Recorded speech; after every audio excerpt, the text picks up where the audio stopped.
Now let's talk about pathways that initiate apoptosis. There are two pathways leading to activation of effector caspases. They are extrinsic pathway and intrinsic pathway. Extrinsic pathway requires the participation of death receptor, also known as death receptor pathway. Death ligands combine with the death receptors, which cause the clustering of initiated procaspase 8. Such clustering allows them activate automatically. Active caspase 8 activate effector caspase 3. Effector caspase 3 cleave specific apoptotic substrates, which cause the occurring of apoptosis. In the intrinsic pathway, DNA damage or other stimuli cause mitochondrial leakage. Then the cytochrome C is released and activates initiator procaspase 9. Active caspase 9 activate effector caspase 3. Similarly, it's caspase 3 that cleaves apoptotic substrates and cause the occurring of apoptosis. From here you see these two pathways interact as the effector caspase 3.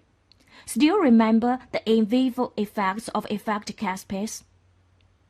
They are responsible for DNA fragmentation, chromatin condensation and margination, membrane blabbing, and other morphological features. Next, let's talk about these two pathways in detail. This diagram shows the activation of apoptosis from outside the cell. That is extrinsic pathway. Extrinsic pathway is mediated by the activation of death receptors. Death receptors can transmit apoptotic signals after ligation with specific ligands. Then what is death receptor? Death receptors are type 1 transmembrane proteins, including extracellular part, intracellular part, and membrane-spanning region. Extracellular part is rich in cysteine residues, which allow them to recognize their specific ligands, resulting in trimerization and activation of death receptors. And intracellular part contains a conserved sequence named as death domain, DD for short. Death receptors all belong to tumor necrosis factor receptor gene family. They can be activated by their specific ligands. These ligands are cytokines belonging to TNF family. And this diagram shows several death receptors. TNFR1, FAS, and DR4 or DR5. They all possess death domain. By death domain, death receptors can be associated with adaptor proteins with death domain. And here shows several adaptor proteins with the DD domain. Trio-associated death domain, TRADD for short.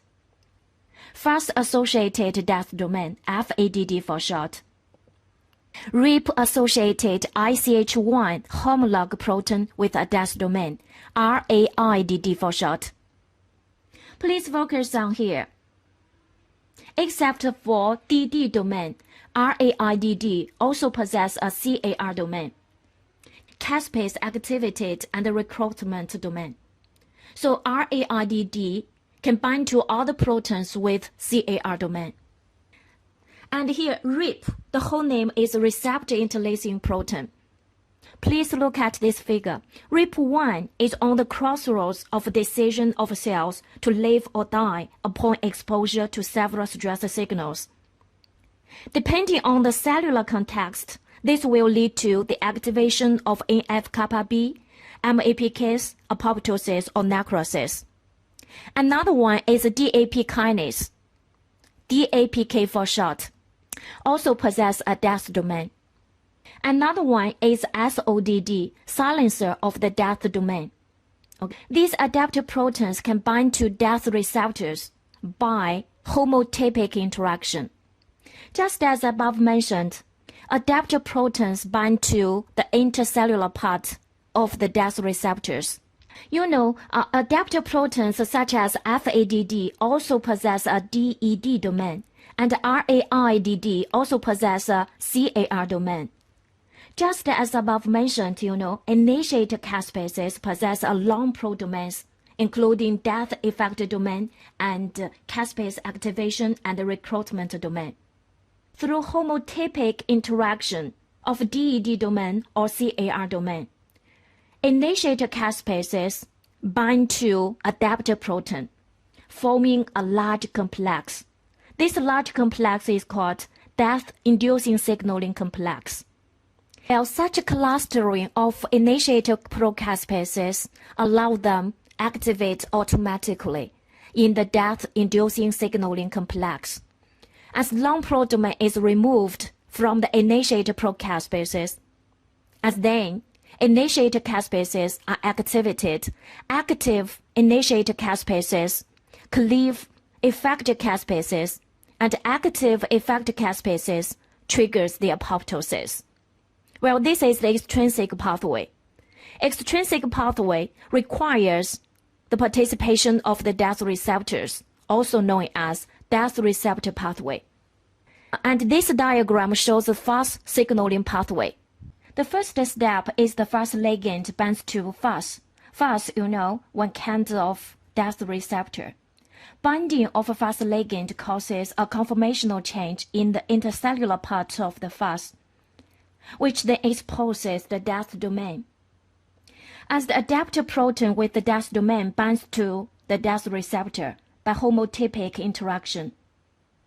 And here, adapter protein is the first associated death domain, FADD for short.